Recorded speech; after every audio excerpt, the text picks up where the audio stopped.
हे मैं तुम्हें इस चंचल विलेन को देरसवेर अफसोस शब्द लिखना सिखा दूंगा। हे अर्थपंख शिखर प्रमुख संबित का विजयी चेहरा देखकर स्वर्गपंख शिखर हेड बस हल्का सा मुस्कुराया और कुछ नहीं कहा। अर्थपंख शिखर प्रमुख मुड़े और ऊंचे प्लेटफॉर्म के किनारे तक गए, नीचे जेड गेट शिष्यों के ग्रुप को देखते हुए और जोर से चिल्लाए, सभी जेड गेट शिष्यों, आपने सुना होगा कि अर्थपंख शिखर प्रमुख ने अभी क्या कहा, है ना? क्योंकि यश सिर्फ एक स्टार एप्टीट्यूड के साथ बेकार है, भले ही वह जेड गेट के नियमों के अनुसार इनाम पाने की क्वालिफिकेशन पूरी करता हो, उसे उसके खराब एप्टीट्यूड के कारण डिसक्वालीफाई किया जाना चाहिए। अर्थपंख शिखर प्रमुख के लॉजिक के अनुसार भविष्य में ठीक ठाक एप्टीट्यूड वाले शिष्यों, तुम मेहनत से कल्टिवेट न करो। कल्टिवेट करने का क्या मतलब है? तुमने मेहनत से अपनी ताकत सुधारी और जेड गेट से इनाम पा सकते थे, लेकिन क्योंकि तुम्हारा एप्टीट्यूड अच्छा नहीं है, इसलिए इनाम पाने की तुम्हारी क्वालिफिकेशन कैंसल कर दी जाएगी और तुम्हारे लायक इनाम उन जीनियस को दे दिए जाएंगे। वैसे भी अगर तुम कल्टीवेट नहीं करोगे तो रिवॉर्ड तुम्हारे हाथ में नहीं पहुंचेंगे, और अगर तुम कल्टीवेट करोगे तो भी रिवॉर्ड तुम्हारे हाथ में नहीं पहुंचेंगे। ऐसे में कल्टीवेट क्यों? यह तो बहुत ज्यादा है। हालांकि यश का एप्टीट्यूड खराब है, फिर भी उसने न्यू स्टूडेंट रैंकिंग में पहला स्थान जीता है, इसलिए रिवॉर्ड उसका होना चाहिए। सिर्फ इसलिए कि उसका एप्टीट्यूड अच्छा नहीं है, इसे कैसे कैंसिल किया जा सकता है? हम जेड गेट में इसलिए शामिल हुए थे क्योंकि वहां बहुत सारे रिसोर्स थे जो हमें मजबूत बनने में मदद कर सकते थे। लेकिन अर्थपंख शिखर प्रमुखों सहित 3 पीक लॉर्ड्स के लॉजिक के अनुसार सिर्फ जीनियस ही जेड गेट के रिसोर्स का मजा लेने के लायक हैं। तो फिर हम जैसे मार्शल आर्टिस्ट, जिनका एप्टीट्यूड टॉप नॉच नहीं है, जेड गेट में अभी भी क्या कर रहे हैं? अगर आज यश का रिवॉर्ड कैंसिल कर दिया गया और उसकी जगह कार्तिक को ले लिया गया, तो मैं कल ही जेड गेट से हट जाऊंगा। वैसे भी रिसोर्स जीनियस के होते हैं और मेरे जैसे 4 स्टार एप्टीट्यूड वाले मार्शल आर्टिस्ट को कभी आगे बढ़ने का मौका नहीं मिलेगा। मैं भी स्वर्गपंख शिखर हेड की बातें सुनकर भीड़ तुरंत भड़क गई। जेड गेट के शिष्य इतने गुस्से में इसलिए नहीं थे कि उन्हें यश की हालत से हमदर्दी थी, बल्कि इसलिए थे क्योंकि वे खुद को उसकी जगह रखकर देख रहे थे। अगर आज एक मिसाल कायम होती तो कौन गारंटी दे सकता था कि भविष्य में उनके साथ ऐसा नहीं होगा? जरा सोचिए, मेहनत से कल्टिवेट करने और आखिरकार एक्सपर्ट बनने के बाद आपको जेड गेट से रिवॉर्ड मिल सकते थे, लेकिन जेड गेट के बड़े अधिकारी, आपका एप्टीट्यूड अच्छा नहीं है, इस एक लाइन से आपके लायक रिवॉर्ड कैंसिल कर देंगे और उन्हें आपसे बेहतर एप्टीट्यूड वाले शिष्य को दे देंगे। यह कितना फ्रस्ट्रेटिंग होगा। जेड गेट के शिष्य ऐसा बिल्कुल नहीं होने देंगे। आखिरकार एक संप्रदाय में जीनियस बहुत कम होते हैं, ज्यादातर तो बस आम शिष्य होते हैं। सब लोग परेशान मत होइए। दिव्य जेड पर्वत शिखर लॉर्ड और मैं बस मजाक कर रहे थे, इसे सीरियसली मत लेना। यह सिचुएशन देखकर yellow feather peak first seat और दिव्य जेड पर्वत शिखर लॉर्ड के भाव थोड़े बदल गए और वे तुरंत भीड़ का गुस्सा शांत करने के लिए समझाने के लिए दौड़े। एक सेक्ट का विकास सिर्फ जीनियस शिष्य पर ही नहीं, बल्कि जरूरी साधारण शिष्य पर भी निर्भर करता है। उदाहरण के लिए, अगर जीनियस शिष्य एक कमरे के मेन पिलर हैं, तो साधारण शिष्य ईंटें और सीमेंट हैं। अगर आपके पास सिर्फ मेन पिलर हैं लेकिन ईंटें और सीमेंट नहीं हैं, तो आप कैसा घर बना सकते हैं? पहले, हालांकि जेड गेट ने जीनियस शिष्य को एंजॉय करने के लिए बहुत सारे रिसोर्स भी दिए थे, लेकिन इससे पब्लिक में गुस्सा नहीं हुआ। ऐसा क्यों था? क्योंकि उम्मीद थी। जब तक आप कड़ी मेहनत करते हैं और एक्सपर्ट बन जाते हैं, भले ही आपका एप्टीट्यूड अच्छा न हो, फिर भी आप उन रिसोर्स का मजा ले सकते हैं जिनका जीनियस मजा लेते हैं। लेकिन 3 पीक लॉर्ड्स, जिसमें संबित भी शामिल था, जो यश को उसके लायक इनाम से दूर रखना चाहता था क्योंकि उसका एप्टीट्यूड अच्छा नहीं था, उन आम शिष्यों की उम्मीदें खत्म कर रहा था। वे गुस्सा कैसे न होते। अनिलेश, तुम बहुत बेरहम हो, अर्थपंख शिखर प्रमुख ने दांत पीसते हुए कहा। वह जानता था कि यश को उसका इनाम से दूर रखना बिल्कुल नामुमकिन है, इसलिए उसे हार माननी पड़ी। नहीं तो अगर बात बढ़ी तो इज्जतदार अर्थपंख शिखर प्रमुख के तौर पर भी उसका कुछ नहीं होगा। संबित, हम बस बराबरी पर हैं। स्वर्ग पंख शिखर हेड ने बनावटी मुस्कान के साथ कहा। चलो चलें। क्योंकि यश को उसका इनाम नहीं दिया जा सकता था, इसलिए वहां रहने से सिर्फ बेइज्जती ही मिलती। पृथ्वी पंख शिखर प्रमुख सिर्फ गुस्से में खर्राटे ले सकता था, घूम सकता था और कार्तिक के साथ जा सकता था। हे, मैं कुछ कुत्ते जैसी चीजों को सलाह देता हूं कि वे बस अपनी हड्डियां खुशी खुशी कुतरें। हमेशा दूसरों का खाना मत देखो।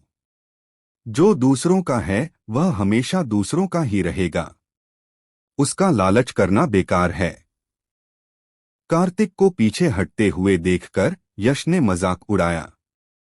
वह कभी भी अच्छे स्वभाव वाला इंसान नहीं रहा। अगर कोई कुत्ता उसे काटता तो वह काटता तो नहीं, लेकिन अपनी नाराजगी निकालने के लिए उस कुत्ते को जोर से मुक्का जरूर मारता। तुम नफरत करने वाले बदमाश।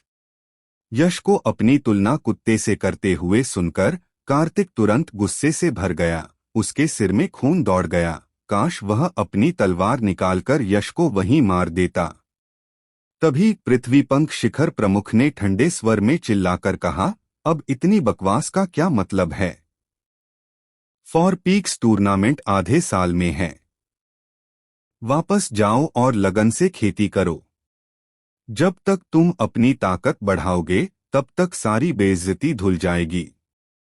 हाँ सही है, फॉर पीक्स टूर्नामेंट आधे साल में है। तब मैं यह बेइज्जती धो दूंगा। कार्तिक जल्दी से शांत हुआ और यश पर चिल्लाया, यश, ज्यादा घमंड मत करो। फॉर पीक्स टूर्नामेंट में अभी आधा साल बाकी है। तुम एक स्टार एप्टीट्यूड वाले कचरे के टुकड़े आधे साल में ज्यादा कुछ नहीं सुधार सकते, लेकिन मैं लगभग 10 स्टार एप्टीट्यूड वाला जीनियस हूं। मेरे लिए तेजी से तरक्की करने के लिए आधा साल काफी है। उस समय मैं तुम्हें पक्का पीट पीट कर मरा हुआ कुत्ता बना दूंगा।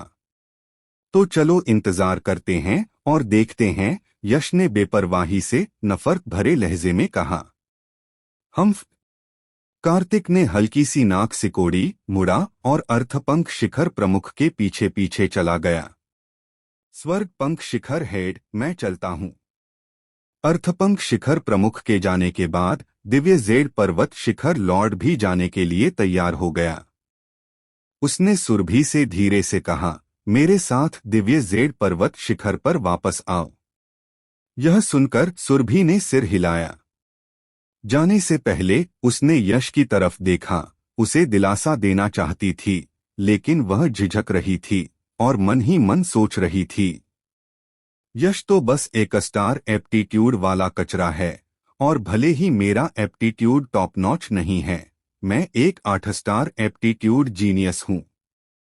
उसका गिरना तय है, और वह और मेरे जैसा जीनियस 2 अलग अलग दुनिया के लोग होंगे।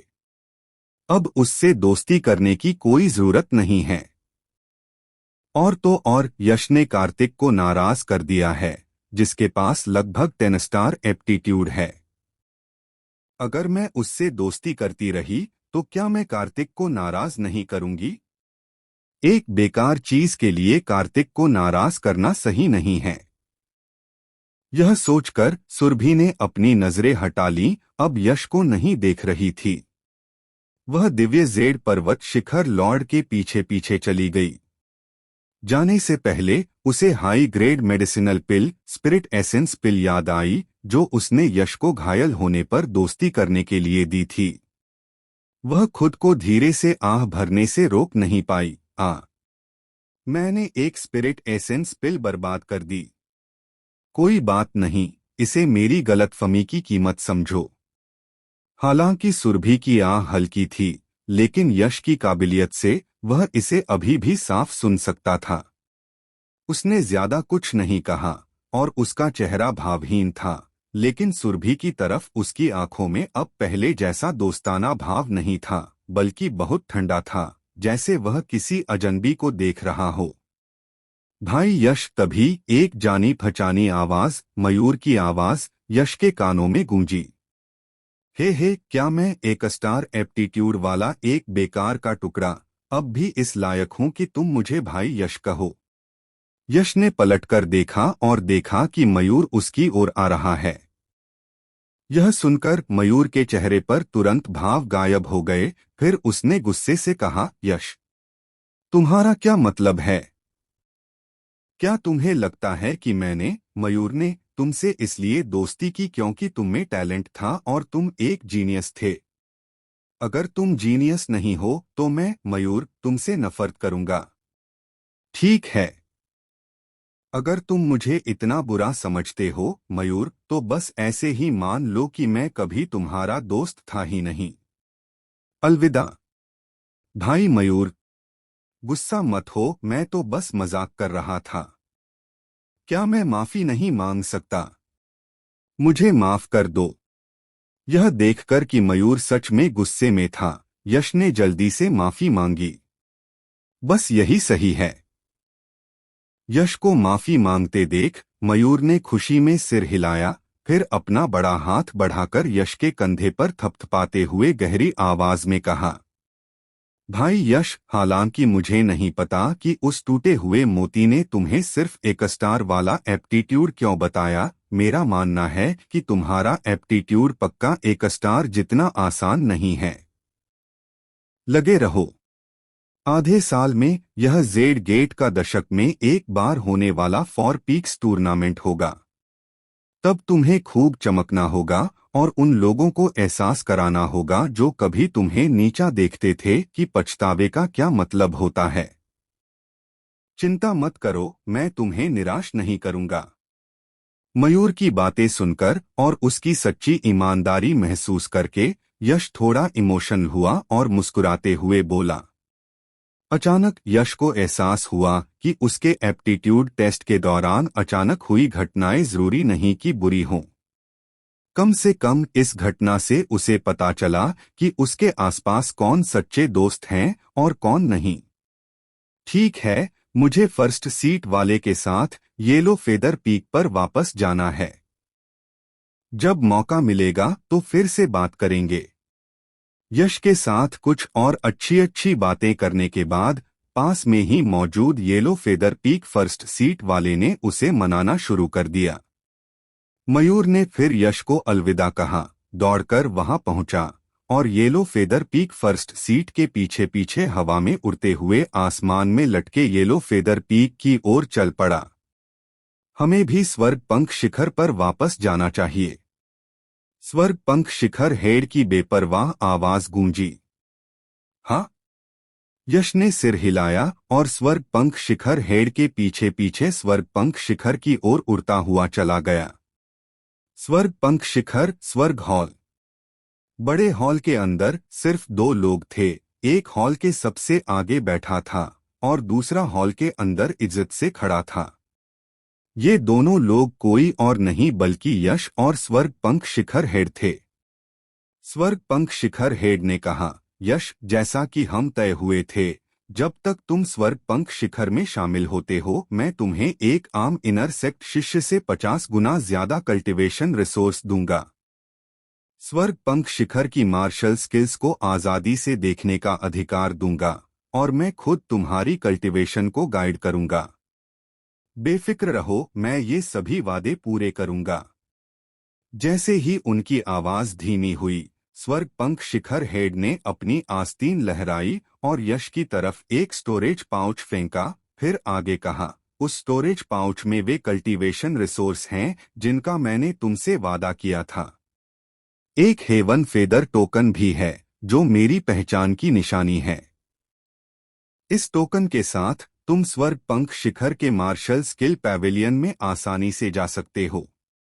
जहां तक तुम्हारी कल्टीवेशन को गाइड करने की बात है, मुझे इन 2 दिनों में कुछ छोटे मोटे काम निपटाने हैं, तो चलो इसे 5 दिनों में करते हैं। धन्यवाद फर्स्ट सीट। यश ने स्टोरेज पाउच लिया, जल्दी से हाथ जोड़कर धन्यवाद कहा, फिर सिर उठाया। स्वर्ग पंख शिखर हेड को हैरानी से देखते हुए पूछा, फर्स्ट सीट, क्या मैं एक सवाल पूछ सकता हूँ? कौन सा सवाल? बेझिझक पूछो, स्वर्ग पंख शिखर हेड ने बेपरवाही से कहा। यश ने कहा, मुझे समझ नहीं आ रहा। हालांकि मैं जेड गेट के 123वें बैच का न्यू टैलेंट किंग हूं, लेकिन असल में मैं सिर्फ एक स्टार एप्टीट्यूड वाला एक बेकार सा टुकड़ा हूं। आप फर्स्ट सीट मुझे स्वर्ग पंख शिखर में भर्ती करने के लिए इतनी मेहनत क्यों करते हैं? यह थोड़ा अजीब लगता है। ऐसा इसलिए है क्योंकि मैंने आपकी असलियत देख ली है। यह सुनकर स्वर्ग पंख शिखर हेड के मुंह के कोने पर एक चालाक मुस्कान आ गई। उसने मुझे पहचान लिया। स्वर्ग पंख शिखर हेड की बातें सुनकर यश के चेहरे पर अजीब सा भाव आ गया और उसने अजीब तरह से कहा, हेड, कृपया इस शिष्य की नासमझी को माफ कर देना, लेकिन मुझे समझ नहीं आ रहा कि आपका क्या मतलब है। हो सकता है दूसरों ने वह ट्रिक न देखी हो जो तुमने अपना एप्टीट्यूड टेस्ट करते समय की थी, लेकिन यह मेरी नजरों से बच नहीं सका। ऐसा इसलिए है क्योंकि मैंने हेवनली स्पिरिट डिवाइन आइज नाम का एक हेवन रैंक मार्शल स्किल सीखा है। इस मार्शल स्किल से मुझमें सभी भ्रमों को देखने की काबिलियत है। जब तुमने अपना एप्टीट्यूड टेस्ट किया तो मैंने तुम्हारे शरीर के अंदर होने वाली हर अजीब चीज देखी। स्वर्ग पंख शिखर हेड ने मुस्कुराते हुए समझाया। तो ऐसा ही है। यश ने समझकर सिर हिलाया। कोई हैरानी नहीं कि एक स्टार एप्टीट्यूड दिखाने के बाद भी स्वर्ग पंख शिखर हेड ने उसे रिक्रूट करने के लिए इतनी मेहनत की। पता चला कि उस समय जो कुछ भी हुआ वह स्वर्ग पंख शिखर हेड ने देखा था और वह जानता था कि उसका एप्टीट्यूड बिल्कुल भी 1 स्टार एप्टीट्यूड नहीं था। खास वजह जानकर यश ने एक गंदी सांस छोड़ी और उसके दिल का पत्थर आखिरकार गिर गया। आखिरकार उसने जो एप्टीट्यूड दिखाया वह एक घटिया 1 स्टार एप्टीट्यूड था। इतना घटिया एप्टीट्यूड, फिर भी स्वर्ग पंख शिखर हेड ने उसे भर्ती करने के लिए बहुत बड़ी कीमत खर्च की, जिससे उसे शक हुआ। उसे डर था कि स्वर्ग पंख शिखर हेड की कोई साजिश है। अब जब सब कुछ साफ हो गया था तो उसे अब और परेशान होने की जरूरत नहीं थी। समझाने के बाद स्वर्ग पंख शिखर हेड ने शक से भरे चेहरे के साथ कहा, अपनी साधना के साथ भी मैं उस प्राइमल लाइट ऑर्ब से क्यूई फ्लो को खत्म नहीं कर सकता जिसका इस्तेमाल एक मार्शल आर्टिस्ट के एप्टीट्यूड को टेस्ट करने के लिए किया जाता है। लेकिन वह क्यूई फ्लो तुम्हारे शरीर में घुसने के बाद ऐसा लगा जैसे खा लिया गया हो। क्या तुम मुझे बता सकते हो कि असल में क्या हुआ था? उफ! यश परेशान लग रहा था, हकला रहा था। यह मामला सीज हेवन क्रिएशन स्क्रिप्चर से जुड़ा था और वह स्वर्ग पंख शिखर हेड को ज्यादा नहीं जानता था। वह इसके बारे में यूं ही कैसे बात कर सकता था? अगर स्वर्ग पंख शिखर हेड को सीज हेवन क्रिएशन स्क्रिप्चर जैसे हेवन डिफाइन अस्तित्व के बारे में पता था और उसने उसे मारने और उसका खजाना छीनने का इरादा बनाया, तो स्वर्ग पंख शिखर हेड उसे एक उंगली से कुचल सकता था और उसमें विरोध करने की जरा भी काबिलियत नहीं होगी। हालांकि अगर वह झूठ बोलता तो स्वर्ग पंख शिखर हेड की साधना से वह शायद एक नजर में ही सब कुछ समझ जाता। इसलिए यश एक पल के लिए दुविधा में पड़ गया। उसे समझ नहीं आ रहा था कि क्या करे।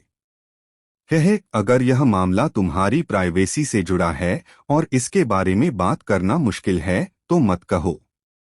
वैसे भी मैं बस थोड़ा उत्सुक हूं और मुझे जानने की जरूरत नहीं है। स्वर्ग पंख शिखर हेड की नजर टॉर्च की तरह थी और उन्होंने तुरंत यश की मुश्किल देख ली, इसलिए उन्होंने इस मामले पर और जोर नहीं दिया। हर किसी की अपनी प्राइवेसी होती है, जिसके बारे में बात करना उन्हें ठीक नहीं लगता, यह नॉर्मल है।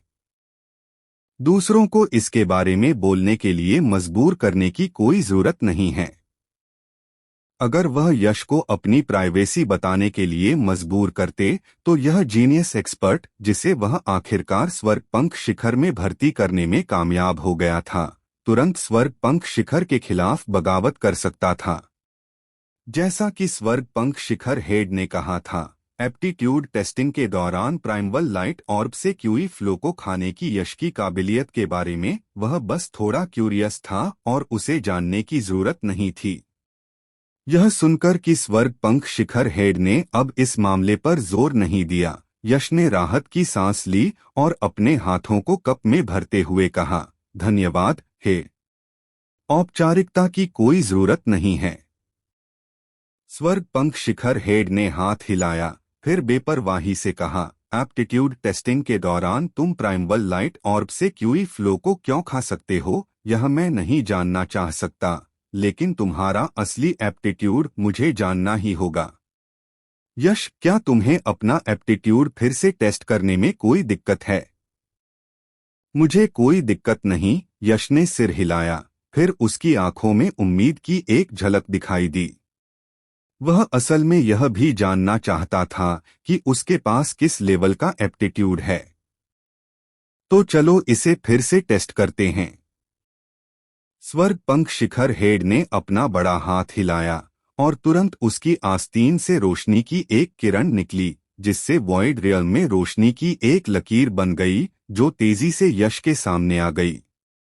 जैसे ही रोशनी खत्म हुई, एक क्रिस्टल क्लियर ऑर्ब, जो एक रहस्यमयी चमक छोड़ रहा था, यश के सामने वॉइड रियल में दिखाई दिया, जो अजीब तरह से ऊपर नीचे तैर रहा था।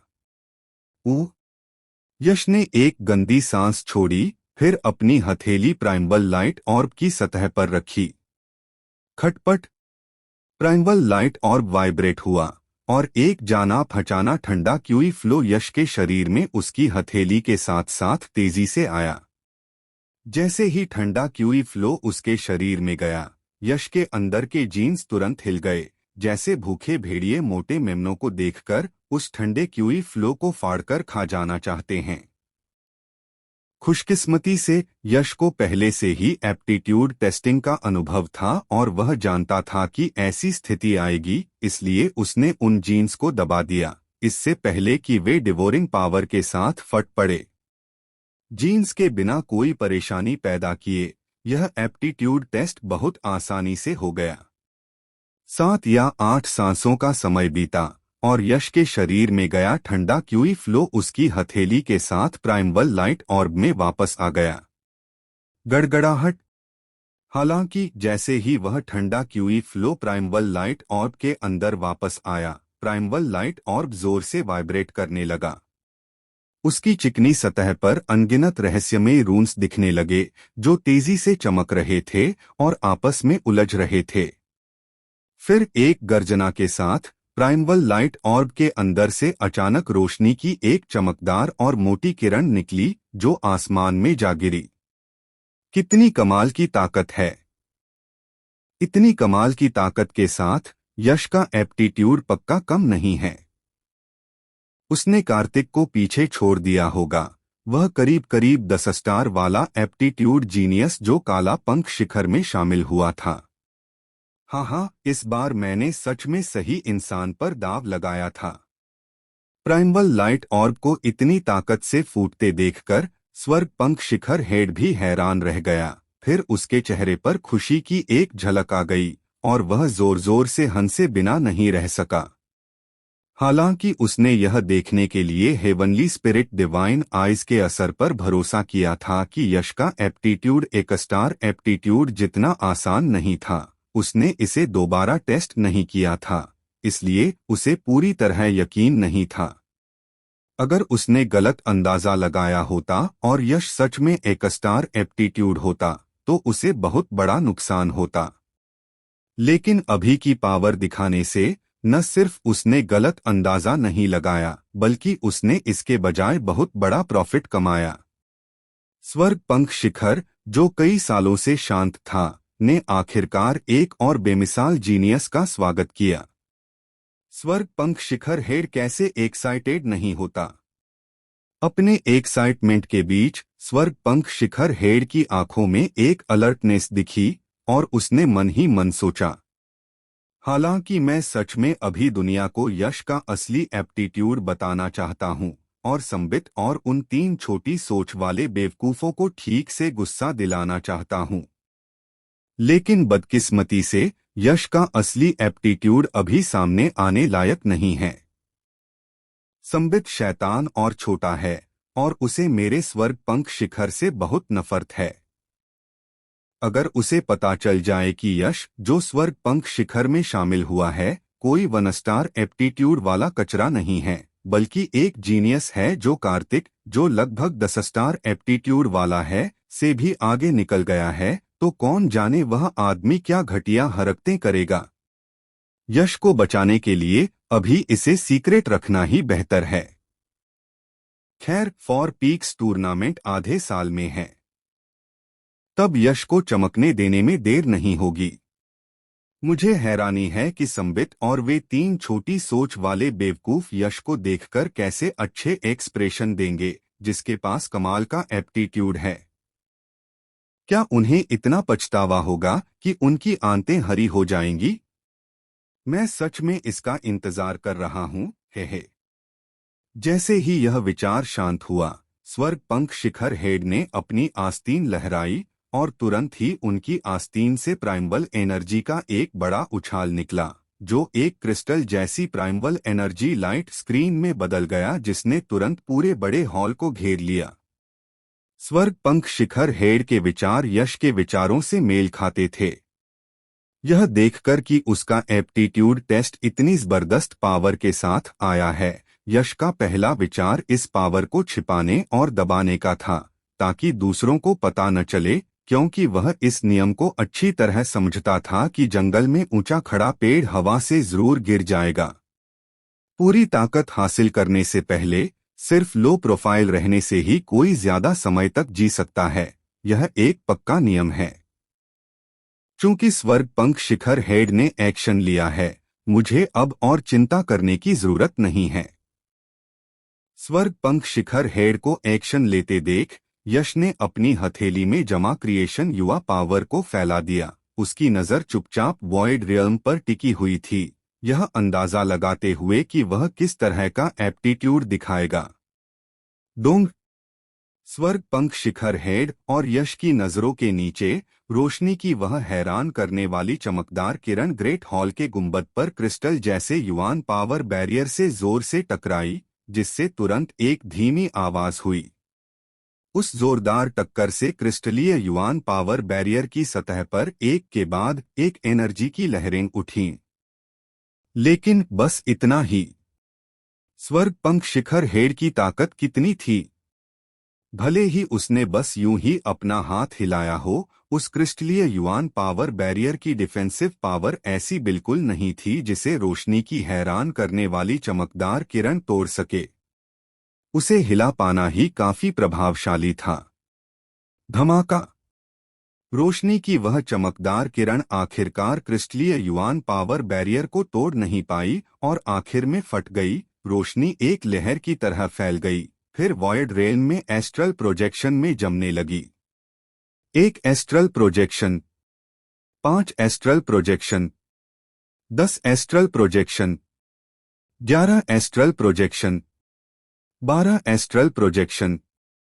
लेकिन पिछले 11 एस्ट्रल प्रोजेक्शन की तुलना में 12वां एस्ट्रल प्रोजेक्शन काफी धुंधला और धुंधला था। Quasi 12 star aptitude. Void realm में इकट्ठा हुए 12 एस्ट्रल प्रोजेक्शन को देखकर स्वर्ग पंख शिखर हेड, जो बड़े तूफानों का आदी था, भी हैरानी से चिल्लाए बिना नहीं रह सका। उसका चेहरा शौक से भर गया। जेड गेट के founder ancestral master, immortal master Digvijay के पास सिर्फ 10 स्टार एप्टीट्यूड था।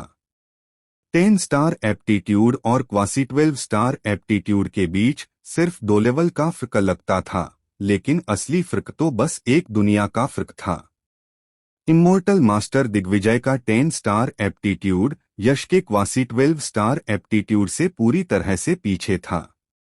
बाकी सब कुछ छोड़ दें तो जब सिर्फ एप्टीट्यूड की बात आती है तो शायद पूरे नानवो रीजन में कोई भी ऐसा नहीं है जिसकी तुलना यश से की जा सके। क्वासी 12 स्टार एप्टीट्यूड नानवो रीजन में पक्का नंबर 1 मार्शल डाओ एप्टीट्यूड है। सिर्फ नानवो रीजन में ही नहीं बल्कि ईस्टर्न मार्शल डोमेन में भी ऐसा अंदाजा है कि कुछ ही मार्शल आर्टिस्ट एप्टीट्यूड के मामले में यश का मुकाबला कर सकते हैं। शायद सिर्फ सेंट्रल स्टेट में, जिसे मार्शल दाओ होली लैंड के नाम से जाना जाता है, ऐसे जीनियस मार्शल आर्टिस्ट मिल सकते हैं जिनका एप्टीट्यूड यश का मुकाबला कर सके। लेकिन शायद उनकी संख्या बहुत ज्यादा नहीं है, निश्चित रूप से 2 हाथों से ज्यादा नहीं। हाँ, उस संबित को क्वासी 10 स्टार एप्टीट्यूड वाला कार्तिक मिला और वह इतना घमंडी हो गया। मैं यह इमोर्टल मास्टर यश को मिला जिसके पास क्वासी 12 स्टार एप्टीट्यूड है। एक सिर्फ क्वासी 10 स्टार एप्टीट्यूड को क्वासी 12 स्टार एप्टीट्यूड के जूते पॉलिश करने का भी हक नहीं है। इस इमोर्टल मास्टर को इस बार सच में एक खजाना मिल गया है। स्वर्ग पंख शिखर कई सालों से कमजोर हो रहा था।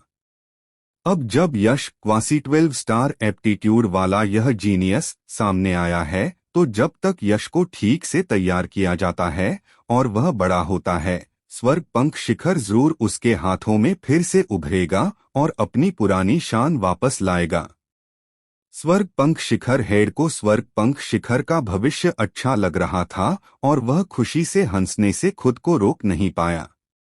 सीज हेवन क्रिएशन स्क्रिप्चर सच में हेवन डिफाइंग है। शुरू में मेरा एप्टीट्यूड ज्यादा से ज्यादा सिर्फ 4 स्टार एप्टीट्यूड था, लेकिन सीज हेवन क्रिएशन स्क्रिप्चर को सीखने के बाद हर ब्रेक थ्रू से मेरा एप्टीट्यूड भी बेहतर होता है। मैंने कभी उम्मीद नहीं की थी कि यह अब क्वासी 12 स्टार एप्टीट्यूड तक पहुंच जाएगा। स्वर्ग पर कब्जा करने के धर्म ग्रंथ के लिए 108 मिलियन जीन्स को जगाना जरूरी है। मैंने अभी तक सिर्फ कुछ 100 जीन्स को जगाया है। जैसे जैसे भविष्य में जगाए गए जीन्स की संख्या बढ़ेगी, मेरा एप्टीट्यूड फिर से बेहतर होगा। यह निश्चित रूप से असली 12 स्टार एप्टीट्यूड तक पहुंचेगा और 12 स्टार एप्टीट्यूड को पार करके पहले कभी न देखे गए 13th स्टार एप्टीट्यूड तक पहुंचना भी संभव है। यश ने कुछ उत्साह के साथ सोचा। हालांकि यश सिर्फ उत्साहित था, उसे इसकी वजह से कोई घमंड नहीं आया। कोल्लम महाद्वीप का इतिहास अब तक कम से कम कई मिलियन सालों का है। इस लंबे समय में कई हैरान करने वाले और शानदार जीनियस सामने आए हैं, लेकिन हर जीनियस मार्शल डाओ के पीक तक नहीं पहुंच सका। ज्यादातर वे रास्ते में ही समय से पहले मर गए। हालांकि मार्शल डाओ के रास्ते के लिए एप्टीट्यूड बहुत जरूरी है, लेकिन यह अकेला फैक्टर नहीं है जो यह तय करता है कि कोई मार्शल डाओ के रास्ते पर कितना आगे और कितना ऊपर जा सकता है। और भी कई फैक्टर हैं जो यह तय करते हैं कि कोई मार्शल आर्टिस्ट मार्शल डाओ के रास्ते पर कितना ऊपर और कितना ऊपर जा सकता है। अगर कोई यह मान ले कि बहुत ज्यादा एप्टीट्यूड होने से वह दूसरों को नीचा दिखाता है और हर चीज से नफरत करता है, तो यश इस जीनियस का इंतजार मार्शल डाओ पीक नहीं बल्कि बर्बादी करेगा। यश, तुम्हारे पास क्वासी 12 स्टार एप्टीट्यूड है, तुम्हें इसके बारे में कभी भी यूं ही बात नहीं करनी चाहिए। हालांकि हमारा जेड गेट नानवो रीजन के 4 बड़े सेक्ट्स में से एक है और नानवो रीजन को डराता हुआ लगता है, असल में हमारे काफी ताकतवर दुश्मन हैं। अगर उन लोगों को पता चला कि हमारे जेड गेट ने तुम्हारे जैसा क्वासी 12 स्टार एप्टीट्यूड वाला सुपर जीनियस दिया है तो वे तुम्हें पक्का जाने नहीं देंगे। अपने एक्साइटमेंट के बाद स्वर्ग पंख शिखर हेड को यश की चिंता होने लगी। हाई एप्टीट्यूड एक अच्छी चीज है, लेकिन एक बुरी चीज भी है, इससे दूसरों को जलन होगी, खासकर जेड गेट के दुश्मनों को, जो यश जैसे जीनियस को बिल्कुल भी बड़ा नहीं होने देंगे। वे यश को शुरू में ही खत्म करने के लिए कोई भी तरीका अपनाएंगे। इन सालों में स्वर्गपंख शिखर हेड ने कई कमाल के और शानदार जीनियस देखे थे, लेकिन बहुत कम ही सच में बड़े हुए, उनमें से ज्यादातर समय से पहले ही मर गए। याद दिलाने के लिए शुक्रिया, स्वर्गपंख शिखर हेड। यह शिष्य ध्यान रखेगा, यश ने गहरी आवाज में कहा। हालांकि वह यश के बारे में बहुत परेशान था, स्वर्गपंख शिखर हेड यह भी जानता था कि बिना टेम्परिंग के एक जीनियस का बड़ा होना मुश्किल होगा। सब कुछ यश की किस्मत पर ही निर्भर कर सकता था और ज्यादा सोचना बेकार था, इसलिए उसने और कुछ नहीं कहा। स्वर्गपंख शिखर हेड, अगर और कुछ नहीं है तो यह शिष्य चला जाएगा, यश ने अपने हाथ जोड़े। तुम वापस जा सकते हो, स्वर्गपंख शिखर हेड ने सिर हिलाया, लेकिन जैसे ही यश मुड़ा, उसे अचानक कुछ याद आया और उसने यश को फिर से पुकारा। यश, मैं, यह इम्मॉर्टल मास्टर, तुम्हें कुछ बताना चाहता हूँ। आधे साल में जेड गेट का फॉर पीक्स टूर्नामेंट होगा, जो हर 10 साल में एक बार होता है। यह फॉर पीक्स टूर्नामेंट बहुत जरूरी है, इसलिए इस दौरान तुम्हें मेहनत से कल्टीवेट करने और अपनी ताकत को बेहतर बनाने का मौका मिलना चाहिए, समझे? स्वर्गपंख शिखर हेड, यह फॉर पीक्स टूर्नामेंट असल में क्या है? यश ने कंफ्यूजन भरे चेहरे से पूछा। उसने फॉर पीक्स टूर्नामेंट के बारे में कई बार सुना था, लेकिन उसे कभी नहीं पता था कि यह खास तौर पर क्या है। अब जब उसे मौका मिला तो उसने सीधे स्वर्गपंख शिखर हेड से फॉर पीक्स टूर्नामेंट के बारे में विस्तार में जानकारी लेने और अपनी कंफ्यूजन दूर करने का फैसला किया। CH 189।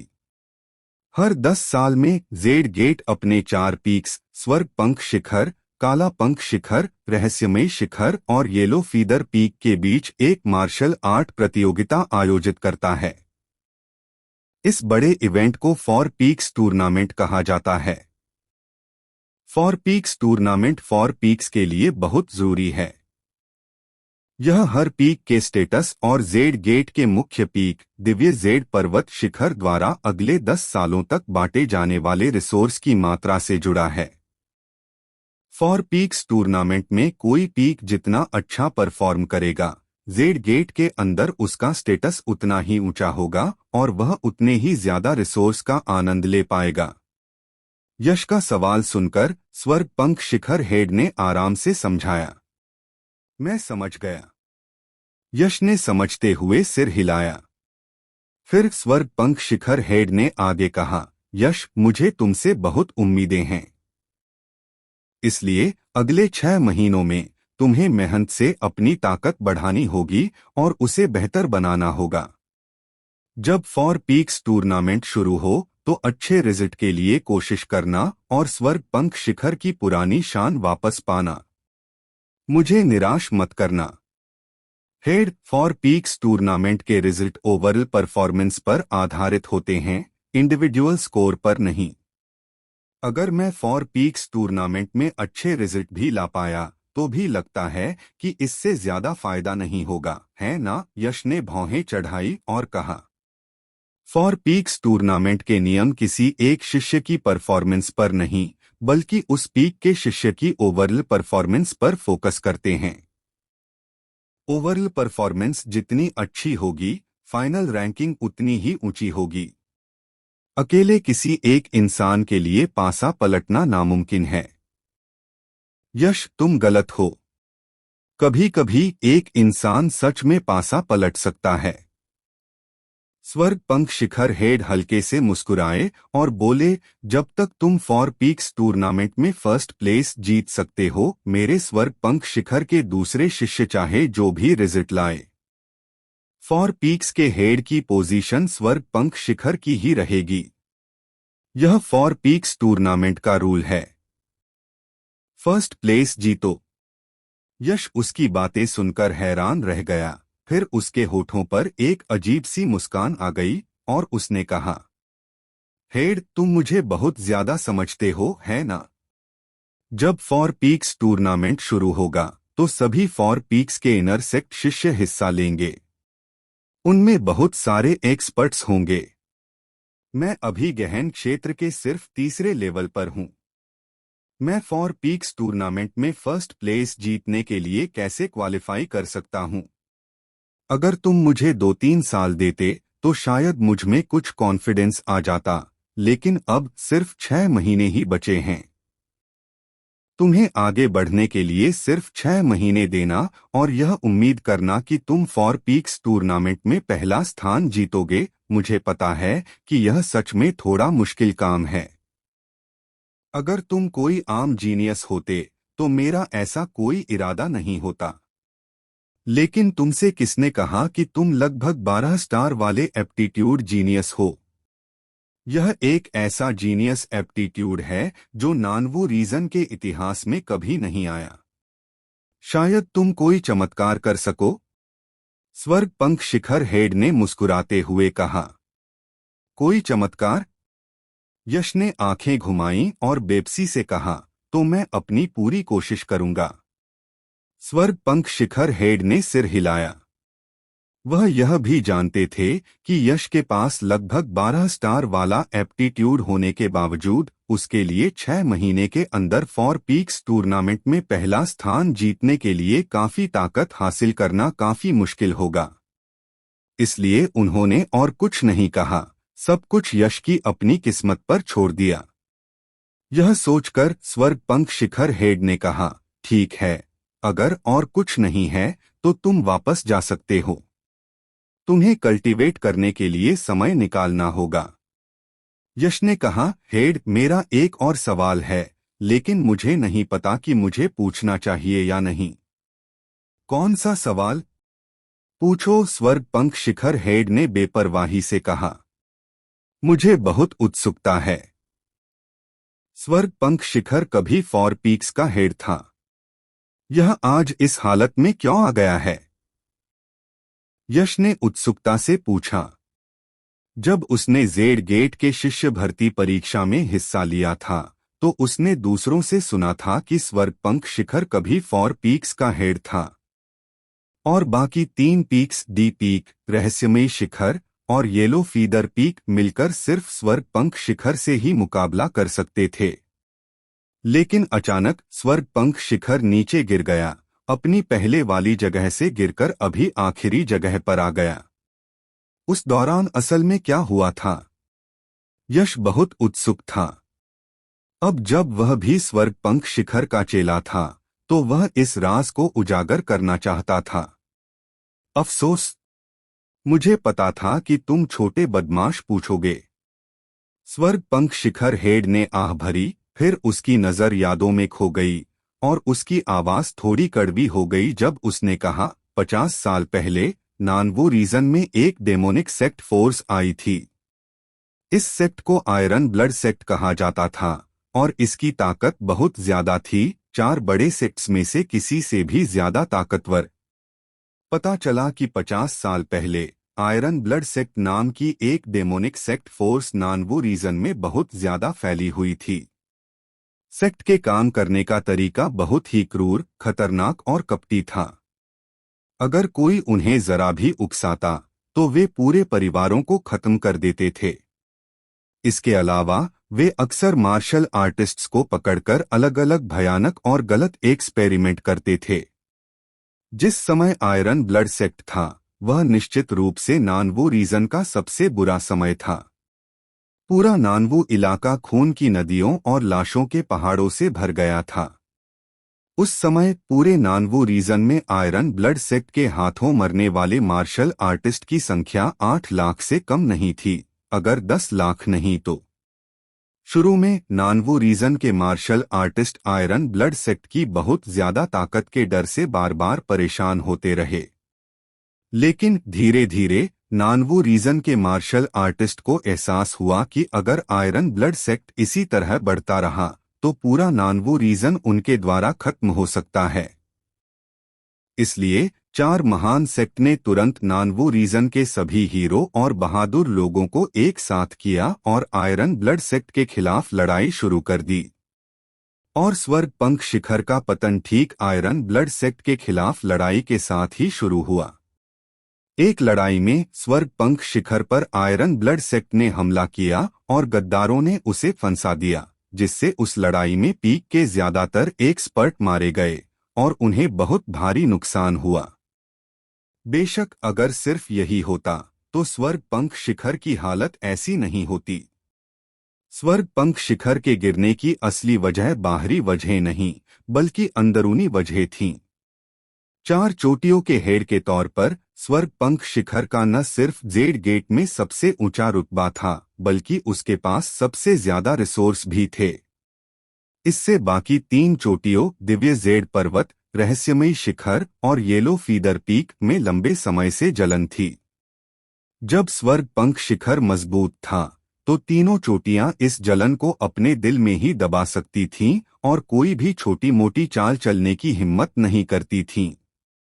हालांकि जब स्वर्ग पंख शिखर को आयरन ब्लड सेक्ट ने बुरी तरह नुकसान पहुंचाया तो तीनों चोटियों ने 4 चोटियों के हेड की जगह हथियाने के बुरे इरादे पालने शुरू कर दिए। उन्होंने स्वर्ग पंख शिखर को दबाना शुरू कर दिया, खासकर 4 पीक्स टूर्नामेंट के दौरान, जहां 3 पीक्स के शिष्य ने मिलकर स्वर्ग पंख शिखर के शिष्य को टारगेट किया, जिससे स्वर्ग पंख शिखर 4 पीक्स टूर्नामेंट में अच्छे रिजल्ट हासिल नहीं कर पाया। अच्छे रिजल्ट के बिना स्वर्ग पंख शिखर का स्टेटस कम हो जाएगा। स्टेटस में गिरावट के साथ कोई भी नया शिष्य स्वर्ग पंख शिखर में शामिल होने को तैयार नहीं होगा।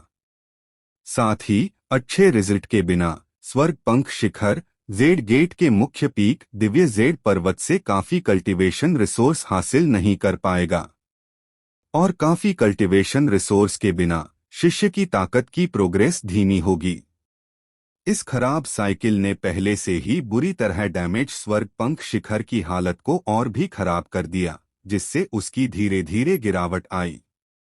4 पीक्स के हेड का पद आखिरकार काला पंख शिखर ने ले लिया।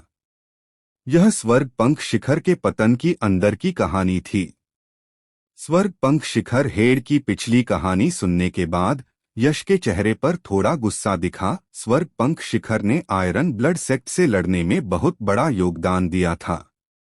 स्वर्ग पंख शिखर के बुरी तरह डैमेज होने के बाद इन 3 पिक्स ने न सिर्फ मदद नहीं की बल्कि जले पर नमक छिड़कने का काम किया। यह बहुत ज्यादा है। चलो अब पुरानी बातें नहीं करते। स्वर्ग पंख शिखर हेड को उस समय तीनों पीक्स के काम याद आए और उनकी आंखों में एक ठंडी चमक आ गई, लेकिन वह जल्दी ही गायब हो गई।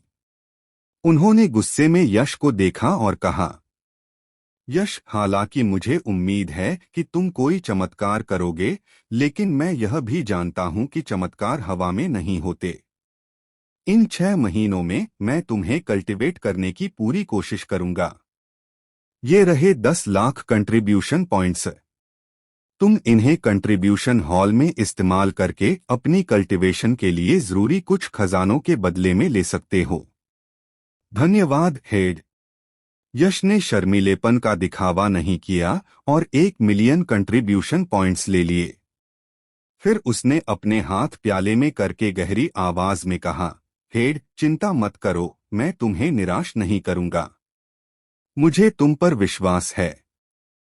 स्वर्ग पंख शिखर हेड मुस्कुराए और बोले, ठीक है, अब तुम वापस जा सकते हो। हाँ? यश ने सिर हिलाया, मुड़ा और स्वर्ग हॉल से बाहर चला गया। मेन हॉल से निकलने के बाद यश उस घर में नहीं गया जिसे स्वर्ग पंख शिखर हेड ने उसके लिए अरेंज किया था। इसके बजाय वह सीधे हेवन मार्शल हॉल चला गया। उसने पहले हेवन मार्शल हॉल जाकर इनाम में मिली हेवन ग्रेड मार्शल स्किल को एक्सचेंज करने का प्लान बनाया, फिर कंट्रीब्यूशन हॉल जाकर खजाने को एक्सचेंज करने का और आखिर में स्वर्ग पंख शिखर के मार्शल स्किल पैवेलियन जाने का। पूरी तैयारी करने के बाद वह अपनी एकांत कल्टीवेशन शुरू करेगा। Heaven Martial Hall Jade gate के पूरब की तरफ एक पहाड़ पर है। हेवन मार्शल हॉल के अंदर जेड गेट के बनने के बाद से इकट्ठा किए गए सभी heaven grade martial skills store किए गए हैं। कोई सोच सकता है कि जेड गेट के लिए हेवन मार्शल हॉल कितना जरूरी है। यश के अंदाजे के मुताबिक क्योंकि जेड गेट में हेवन मार्शल हॉल की इतनी जरूरी जगह थी, तो यह एक शानदार और बड़ी बिल्डिंग होनी चाहिए। लेकिन वहां पहुंचने पर उसे एहसास हुआ कि उसका विचार पूरी तरह से गलत था। वहां कोई शानदार और बड़ी बिल्डिंग नहीं थी, बस एक साधारण 2 मंजिला लकड़ी की बिल्डिंग थी। और वह साधारण लकड़ी की बिल्डिंग ही तथाकथित हेवन मार्शल हॉल थी। है भगवान! यश ने आंखें घुमाईं और हेवन मार्शल हॉल की तरफ चल दिया। छोटे दोस्त, तुम घर पर रहकर कल्टीवेट क्यों नहीं कर रहे? तुम यहाँ क्या कर रहे हो? क्या तुम्हें नहीं पता कि यह जेड गेट की फॉरबिडन लैंड है? जो लोग अंदर नहीं आते उन्हें मौत की सजा दी जाएगी। यश ने अभी कुछ ही कदम उठाए थे कि अचानक उसके कान में एक धीमी, अजीब सी आवाज आई। यश ने तेजी से अपना सिर घुमाया और देखा कि एक सफेद कपड़े पहने बूढ़ा आदमी, जो किसी अनजान जगह पर उसके पीछे आ गया था, उसे देखकर मुस्कुरा रहा था। एक एक्सपर्ट। सफेद कपड़े पहने बूढ़े आदमी को देखकर यश की पुतलियां तुरंत सिकुड़ गईं।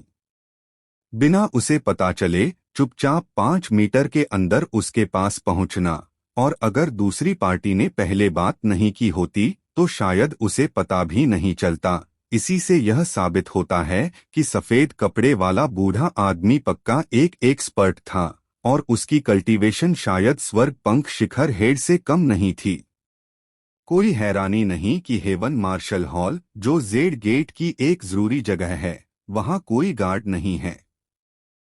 तो इसकी रखवाली करने वाला इतना एक्सपर्ट है। जब यह सफेद कपड़े वाला बूढ़ा आदमी हेवन मार्शल हॉल की रखवाली कर रहा है, तो जेड गेट को सच में यहां अपनी सोच और मैनपावर बर्बाद करने की जरूरत नहीं है। यश पहले सोच रहा था कि हेवन मार्शल हॉल, जो जेड गेट की एक जरूरी जगह है, उसकी रखवाली करने वाला कोई क्यों नहीं है। अब सफेद कपड़े वाले बूढ़े आदमी को देखकर वह आखिरकार समझ गया। खुद से बुदबुदाते हुए यश ने तुरंत नजरअंदाज करने की हिम्मत नहीं की।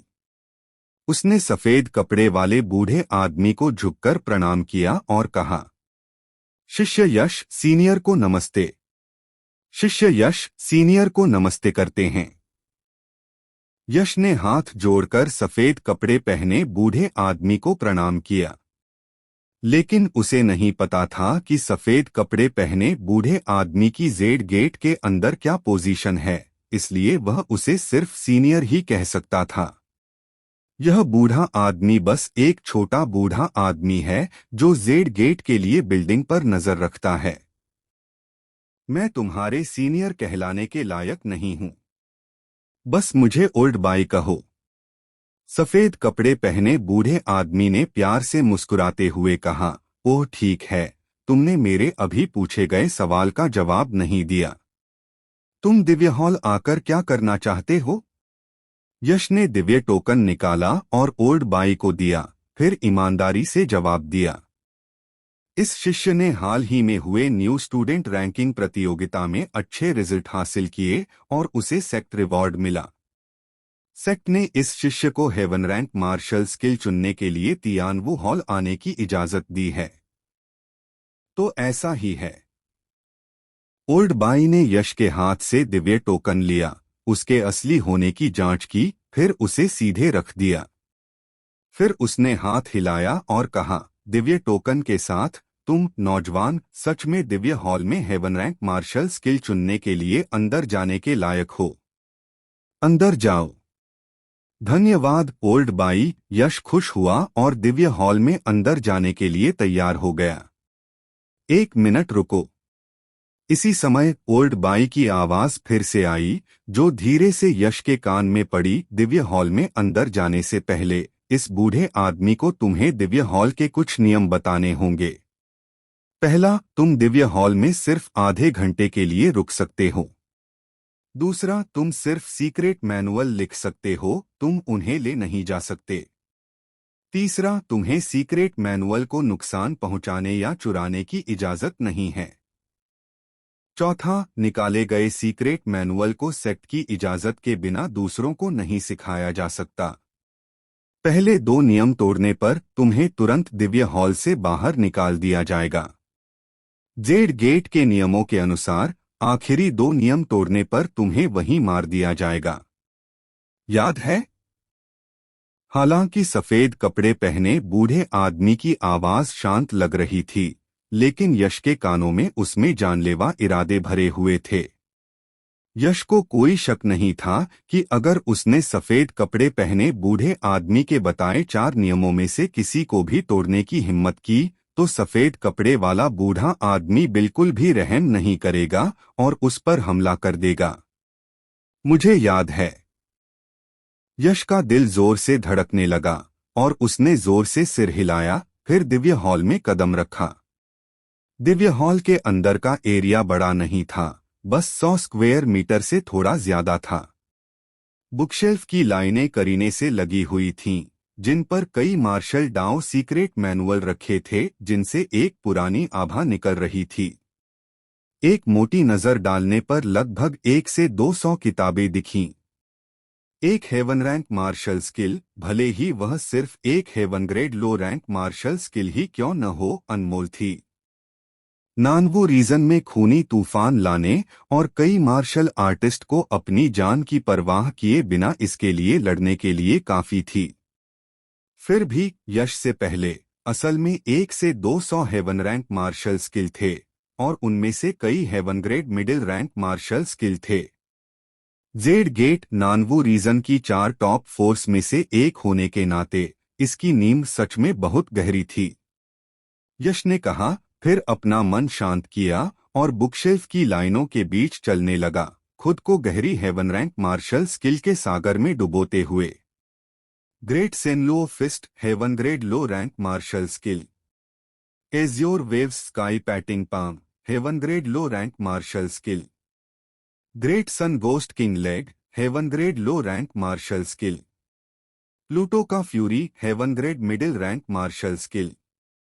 यश के नजर में एक के बाद एक हेवन रैंक मार्शल स्किल्स दिखाई दिए।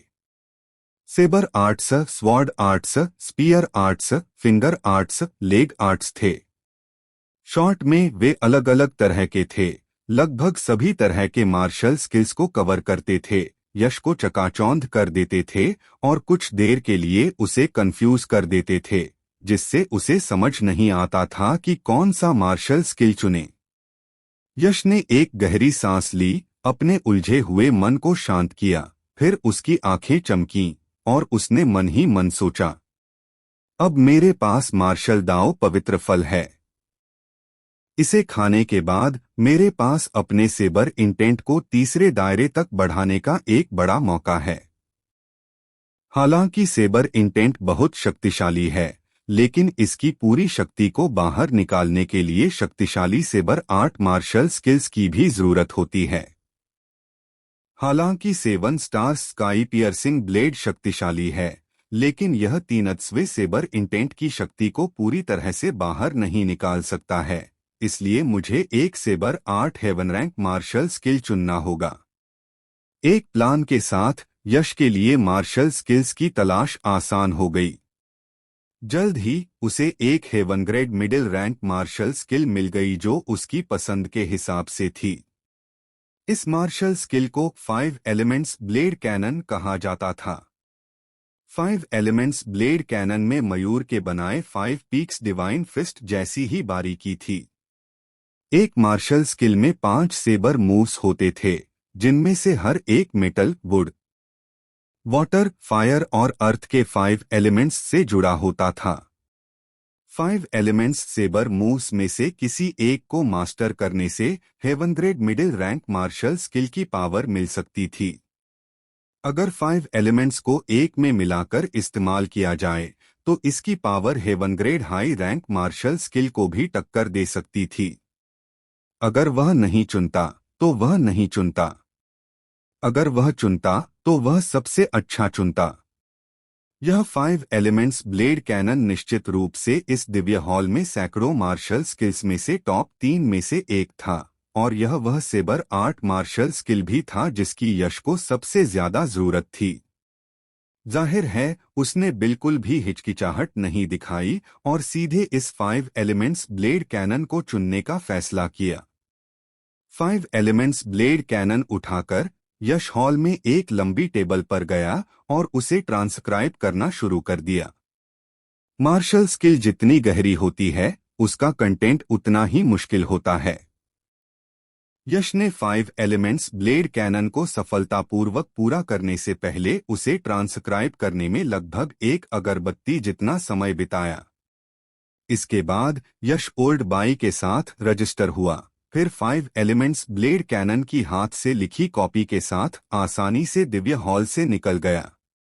दिव्य हॉल से निकलने के बाद यश फिर से कंट्रीब्यूशन हॉल गया, अपने सभी कंट्रीब्यूशन पॉइंट्स खर्च करके बड़ी संख्या में खजाने खरीदे जो उसकी कल्टीवेशन या क्रिएशन डिवाइन बॉडी को बेहतर बना सकते थे, और फिर संतुष्ट होकर चला गया। आखिरी डेस्टिनेशन स्वर्ग पंख शिखर का मार्शल स्किल पैवेलियन था। यश स्वर्ग पंख शिखर हेड की पहचान का टोकन पकड़े हुए बड़ी आसानी से स्वर्ग पंख शिखर के मार्शल स्किल पैवेलियन में घुस गया और सीधे स्वर्ग पंख शिखर मार्शल स्किल पैवेलियन की सबसे ऊंची मंजिल पर भी जा सका, जहां पूरे स्वर्ग पंख शिखर की सबसे अच्छी मार्शल स्किल्स इकट्ठा की गई थीं। स्वर्ग पंख शिखर मार्शल स्किल पैवेलियन में मार्शल स्किल्स चुनते समय यश को फैसला लेने के लिए दिव्य हॉल की तरह सावधानी बरतने की जरूरत नहीं थी। स्वर्ग पंख शिखर मार्शल स्किल पैवेलियन में यश को जो भी मार्शल स्किल पसंद आती उसे कल्टीवेशन के लिए लिया जा सकता था। यह अधिकार उसे स्वर्ग पंख शिखर हेड ने दिया था। हालांकि यश लालची नहीं था। आखिर में उसने 2 मार्शल स्किल्स चुनी, थंडर बीस्ट ट्रांसफॉर्मेशन और ग्रेट रैथफुल वज्रपाम। उनमें से ग्रेट रैथफुल वज्रपाम एक earth grade top rank martial skill था और थंडर बीस्ट ट्रांसफॉर्मेशन एक heaven grade low rank thunder attribute sabre art martial skill था। मार्शल दाओ पवित्र फल का इस्तेमाल करके यश को न केवल सेबर इंटेंट बल्कि थंडर इंटेंट को भी बेहतर बनाने का भरोसा था। पहले थंडर इंटेंट को एक्टिवेट करने के लिए ग्रेट थंडर साउंड पाम और 8 डेसोलट थंडर ड्रैगन फिस्ट पर निर्भर रहना कुछ ज्यादा ही था। कॉन्सेप्ट केवल हेवन रैंक मार्शल स्किल्स के साथ मिलाने पर ही इसकी सही पावर पूरी तरह से सामने आ सकती है। असल में स्वर्ग पंख शिखर की सबसे बड़ी सीक्रेट टेक्निक स्वर्ग गर्जन पहिया चुनना चाहता था, लेकिन पूरे स्वर्ग पंख शिखर मार्शल स्किल पैवेलियन में खोजने के बाद भी उसे वह नहीं मिली। शायद वह वहां स्टोर नहीं थी, इसलिए वह बेमन से ही हार मान सकता था। लेकिन स्वर्ग पंख शिखर हेड के उस पर ध्यान देने, उसे बहुत महत्व देने को देखते हुए वह आखिरकार उसे स्वर्ग गर्जन पहिया सौंप देगा, इसलिए इस पर ज्यादा सोचने की जरूरत नहीं थी। स्वर्ग पंख शिखर मार्शल स्किल पैवेलियन से निकलने के बाद यश स्वर्ग पंख शिखर के आसपास घूमने लगा, एकांत कल्टीवेशन के लिए एक शांत जगह चुनने की तैयारी कर रहा था। आखिर में उसे स्वर्ग पंख शिखर के पीछे पहाड़ में एक चट्टान मिली। चलो पहले मार्शल स्किल्स को समझते हैं। यश बहुत मेथोडिकल इंसान था। दिव्य हॉल जाने से पहले उसने अगले 6 महीनों के लिए कल्टीवेशन प्लान बना लिया था। पहले मार्शल स्किल्स को कल्टीवेट करें और फिर अपनी कल्टीवेशन को बेहतर बनाएं। आसान से मुश्किल की ओर यश ने सबसे पहले earth grade top rank martial skill great wrathful वज्रपाम को समझना शुरू किया। इस समय उसके लगभग 12 स्टार एप्टीट्यूड की शक्ति दिखने लगी। कार्तिक जैसे लगभग 10 स्टार जीनियस को अर्थग्रेड टॉप रैंक मार्शल स्किल समझने में कम से कम 10 दिन से लेकर आधा महीना लग सकता है, लेकिन यश को सिर्फ 5 दिन लगे। उसने न सिर्फ ग्रेट रैथफुल वज्रपाम को समझा बल्कि उसे माइनर अचीवमेंट रेन तक कल्टीवेट भी किया। इसके बाद थंडर बीस्ट ट्रांसफॉर्मेशन आया और उसके बाद 5 एलिमेंट्स ब्लेड कैनन आया। थंडर बीस्ट ट्रांसफॉर्मेशन में कुल 6 मूव्स होते हैं। इन 6 मूव्स को मिलाकर 6 थंडर बीस्ट ट्रांसफॉर्मेशन कहा जाता है। पहले ट्रांसफॉर्मेशन को थंडर बर्ड ट्रांसफॉर्मेशन कहते हैं। दूसरे ट्रांसफॉर्मेशन को थंडर ईगल ट्रांसफॉर्मेशन कहते हैं। तीसरे ट्रांसफॉर्मेशन को थंडर पाइथन ट्रांसफॉर्मेशन कहते हैं। चौथे ट्रांसफॉर्मेशन को थंडर टाइगर ट्रांसफॉर्मेशन कहते हैं। पांचवें ट्रांसफॉर्मेशन को थंडर लायन ट्रांसफॉर्मेशन कहते हैं। छठे ट्रांसफॉर्मेशन को थंडर एलिफेंट ट्रांसफॉर्मेशन कहते हैं। ये 6 थंडर बीस्ट ट्रांसफॉर्मेशन हर अगली मूव के साथ और मजबूत होते जाते हैं। खासकर जब छठा ट्रांसफॉर्मेशन होता है तो एक सेबर स्ट्राइक सौझांग थंडर एलिफेंट में बदल सकता है, जिसमें भयानक विनाशकारी शक्ति होती है जो सच में बहुत खतरनाक होती है। हालांकि लगभग 12 स्टार एप्टीट्यूड की शक्ति भयानक होती है, फिर भी कम समय में हेवनग्रेड लो रैंक मार्शल स्किल को पूरी तरह से समझना नामुमकिन है। 1 महीने से ज्यादा समय के बाद यश ने थंडर बीस्ट ट्रांसफॉर्मेशन में सिर्फ चौथे ट्रांसफॉर्मेशन थंडर टाइगर ट्रांसफॉर्मेशन तक ही महारत हासिल की थी। इसके बाद यश ने heaven grade middle rank martial skill 5 elements blade cannon को समझना शुरू किया। अनजाने में 1 और महीना बीत गया। स्वर्ग पंख शिखर, पीछे का पहाड़, चट्टान, सुनहरी रोशनी, नीला कमल, उफनती लहरें, धधकती लपटें, दफनाओ। चट्टान पर अचानक कान फाड़ देने वाली चीखों की एक सीरीज गूंजी। बहुत ज्यादा आवाज की लहरें निकलीं, जिनमें बहुत ज्यादा विनाशकारी शक्ति थी। चट्टान के सामने तैरती धुंधली सफेद धुंध इन आवाजों से बिखर गई। फिर सुनहरी, नीली, लाल और पीली कृपाण की चमकें जबरदस्त शक्ति लेकर चट्टान पर जोर से गिरीं। क्रैक! ज्वालामुखी के फटने जैसी तेज ताकत तेजी से निकली। फिर दिल दहला देने वाली चटकने की आवाज आई। उन 5 रंग की कृपाण की चमक से चट्टान असल में आधी कटकर ढह गई। डरावनी ताकत। ऐसा अंदाजा है कि गहन क्षेत्र का 5वां स्तर का मार्शल आर्टिस्ट भी इन 5 रंग की कृपाण की चमक का सामना नहीं कर पाएगा। यश ने धीरे से एक गंदी सांस छोड़ी, फिर अपनी कृपाण म्यान में रखी और वहीं खड़ा हो गया। उसने जो भयानक तबाही मचाई थी, उसे देखकर न सिर्फ उसके चेहरे पर कोई खुशी नहीं थी, बल्कि उसकी भौहें भी थोड़ी सिकुड़ गईं। हालांकि मैं पहले से ही 5 एलिमेंट्स ब्लेड कैनन के 5 शानदार कृपाण मूव्स कर सकता हूं, फिर भी इसे पूरी तरह से मास्टर करने में अभी काफी समय है। 5 एलिमेंट्स ब्लेड कैनन के 5 शानदार सेबर मूव्स हैं golden light, azure lotus, surging waves, blazing flames और ब्यूरियल। ये 5 शानदार sabre moves metal, wood, water, fire और अर्थ के 5 एलिमेंट्स से जुड़े हैं। 1 महीने से ज्यादा मेहनत से कल्टीवेट करने के बाद यश इन 5 शानदार सेबर मूव्स को कामयाबी से इस्तेमाल कर सका, लेकिन उन्हें इस्तेमाल कर पाने का मतलब यह नहीं था कि यश ने उन्हें कामयाबी से कल्टीवेट कर लिया था।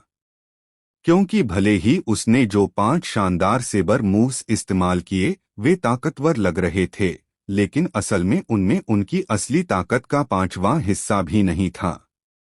हेवन रैंक मार्शल स्किल को कॉन्सेप्ट मार्शल स्किल के नाम से भी जाना जाता है।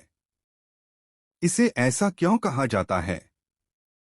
क्योंकि हेवन रैंक मार्शल स्किल की पूरी ताकत को इस्तेमाल करने के लिए मार्शल स्किल में मौजूद कॉन्सेप्ट को समझना जरूरी है। अगर कोई मार्शल स्किल में मौजूद कॉन्सेप्ट को नहीं समझता है तो भले ही वह मार्शल स्किल को कर ले, वह अपनी पूरी ताकत नहीं दिखा सकता। यह सिर्फ एक खोखला दिखावा है। इसलिए हेवन रैंक मार्शल स्किल को कॉन्सेप्ट मार्शल स्किल भी कहा जाता है। गोल्डन लाइट में मेटल इंटेंट होता है, एज्योर लोटस में वुड इंटेंट होता है, सर्जिंग वेव्स में वाटर इंटेंट होता है, ब्लेजिंग फ्लेम्स में फायर इंटेंट होता है और ब्यूरियल में अर्थ इंटेंट होता है। इन 5 महान मूव्स की असली ताकत को बाहर निकालने के लिए मेटल, वुड, वाटर, फायर और अर्थ के 5 एलिमेंट्स इंटेंट को समझना होगा। लेकिन दुर्भाग्य से इन 5 एलिमेंट्स इंटेंट में से यश ने एक भी मास्टर नहीं किया था। इंटेंट को समझना मौके पर निर्भर करता है और इसमें जल्दबाजी नहीं की जा सकती। इसके अलावा